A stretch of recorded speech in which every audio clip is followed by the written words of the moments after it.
नमस्कार। चलिए आज निकलते हैं भारतीय संसद के एक टूर पर और करीब से जानते हैं इसके दो सबसे अहम हिस्सों, लोकसभा और राज्यसभा को। तो सबसे पहले चलिए एक बहुत ही आसान सी चाबी से संसद के इस पूरे स्ट्रक्चर का ताला खोलते हैं। और ये चाबी छिपी है एक छोटे से शब्द में, सरल। देखिए, स से हुआ संसद जो आता है आर्टिकल 79 में, र से राज्यसभा आर्टिकल 80 और ल से लोकसभा आर्टिकल 81। है ना कमाल? बस एक शब्द याद रखिए और तीन सबसे जरूरी आर्टिकल्स आपकी मुट्ठी में। अच्छा, जब भी कोई संसद कहता है तो मन में क्या आता है? वही दिल्ली वाली बड़ी सी बिल्डिंग, है ना? पर मजे की बात यह है कि संविधान के हिसाब से संसद सिर्फ एक बिल्डिंग नहीं है। इसके तीन हिस्से हैं, तीन बहुत जरूरी हिस्से, राष्ट्रपति, लोकसभा और राज्यसभा। ये तीनों मिलकर बनाते हैं भारत की संसद। अब इससे पहले कि हम लोकसभा और राज्यसभा के दरवाजे खोलें, एक ऐसी जगह है जहां ये दोनों आकर मिलते हैं। चलिए पहले उसे देखते हैं। यह है सेंट्रल हॉल। इसे भारत के लोकतंत्र का वेलकम रूम समझा जा सकता है। ये टेक्निकली ना तो लोकसभा का हिस्सा है, ना ही राज्यसभा का। ये एक न्यूट्रल ग्राउंड है, एक पुल की तरह। और ये बहुत खास है क्योंकि यहीं पर दोनों सदनों की जॉइंट सिटिंग होती है। मतलब जब दोनों हाउस एक साथ बैठते हैं और जब भी कोई विदेशी मेहमान आते हैं तो वो यहीं से संसद को एड्रेस करते हैं। तो चलिए अब चलते हैं पहले सदन की तरफ। वो सदन जो सीधे सीधे पूरे देश का मूड, देश की आवाज को दिखाता है। ये है लोकसभा, यानी हाउस ऑफ द पीपल। जैसा कि नाम से ही जाहिर है, यहाँ वो लोग बैठते हैं जिन्हें जनता सीधे जनरल इलेक्शन में चुनकर भेजती है। इसीलिए इसे लोकतंत्र का एक्सेलरेटर भी कहते हैं, क्योंकि यहीं से देश की नीतियां तेजी से आगे बढ़ती हैं। अब अगर सीटों की बात करें तो इसकी मैक्सिमम स्ट्रेंथ हो सकती है 550। पहले ये 552 थी, पर अब 550 है। और अभी की बात करें तो फिलहाल 543 सीटों पर चुनाव होते हैं। अब अगर एक तरफ एक्सेलरेटर है तो दूसरी तरफ कुछ ऐसा भी होना चाहिए जो स्थिरता दे, जो लंबी सोच रखे। तो चलिए अब दूसरे सदन पर नजर डालते हैं। ये है राज्यसभा, यानी काउंसिल ऑफ स्टेट्स, और इसका काम लोकसभा से बिल्कुल अलग है। अगर लोकसभा गाड़ी का एक्सेलरेटर है तो राज्यसभा वो है देश का शॉक एब्जॉर्बर। ये जल्दबाजी में लिए गए फैसलों पर ब्रेक लगाता है। अब इसकी बनावट देखिए, कुल 245 मेंबर्स में से 233 तो आते हैं राज्यों की विधानसभाओं से चुनकर, और बाकी जो 12 सदस्य हैं उन्हें सीधे राष्ट्रपति नॉमिनेट करते हैं। ये वो लोग होते हैं जो आर्ट, लिटरेचर, साइंस या सोशल सर्विस जैसे फील्ड के एक्सपर्ट होते हैं। और इन दोनों सदनों में जमीन आसमान का फर्क है। जरा देखिए, लोकसभा का सदस्य बनने के लिए कम से कम 25 साल की उम्र होनी चाहिए और इसका कार्यकाल होता है 5 साल का।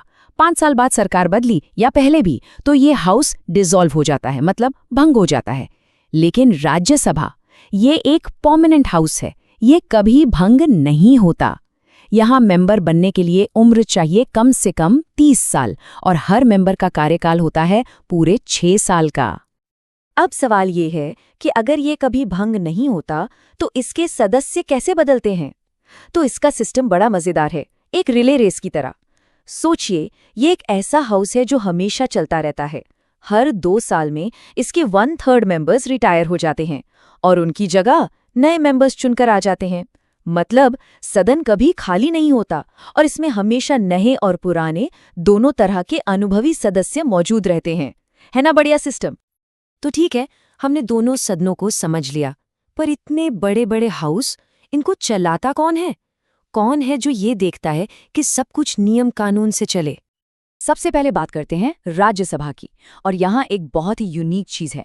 जो व्यक्ति राज्यसभा को चलाते हैं, यानी सभापति या चेयरमैन, वो असल में उस हाउस के मेंबर ही नहीं होते। जी हाँ, हमारे संविधान के हिसाब से जो भी भारत के वाइस प्रेसिडेंट होंगे वो ऑटोमैटिकली राज्यसभा के चेयरमैन बन जाएंगे। इसी को एक्स ऑफिशियो चेयरमैन कहते हैं। अब ऐसा क्यों किया गया? इसके पीछे सोच ये थी कि सदन का अंपायर कोई ऐसा हो जो पार्टी पॉलिटिक्स से ऊपर उठकर बिल्कुल न्यूट्रल होकर काम करे। और इसीलिए चेयरमैन नॉर्मली वोट नहीं करते। वो अपना वोट तभी डालते हैं जब किसी बिल पर वोट बराबर बराबर हो जाए, टाई हो जाए। उस एक निर्णायक वोट को कास्टिंग वोट कहते हैं। लेकिन लोकसभा का मामला बिल्कुल अलग है। वो अपना लीडर बाहर से नहीं लाती, बल्कि अपने ही मेंबर्स में से चुनती है।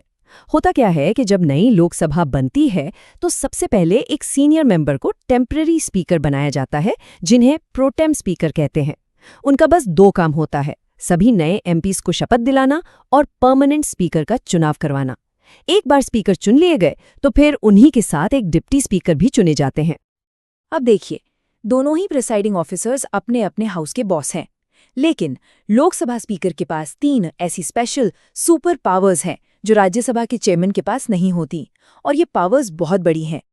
तो क्या है ये 3 सुपर पावर्स? चलिए एक एक करके जानते हैं। पहली सुपर पावर है जॉइंट सिटिंग की अध्यक्षता करना।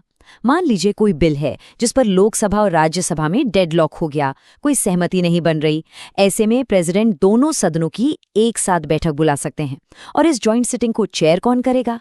राज्यसभा के चेयरमैन नहीं, बल्कि लोकसभा के स्पीकर। और ये बहुत बड़ी बात है, क्योंकि लोकसभा में मेंबर्स ज्यादा होते हैं तो जाहिर है कि पलड़ा लोकसभा की तरफ झुक जाता है। अब आते हैं दूसरी और शायद सबसे पावरफुल शक्ति पर, ये तय करना कि कोई बिल मनी बिल है या नहीं। ये फैसला सिर्फ और सिर्फ लोकसभा स्पीकर ले सकते हैं, और उनका फैसला फाइनल होता है। उसे किसी कोर्ट में भी चैलेंज नहीं किया जा सकता।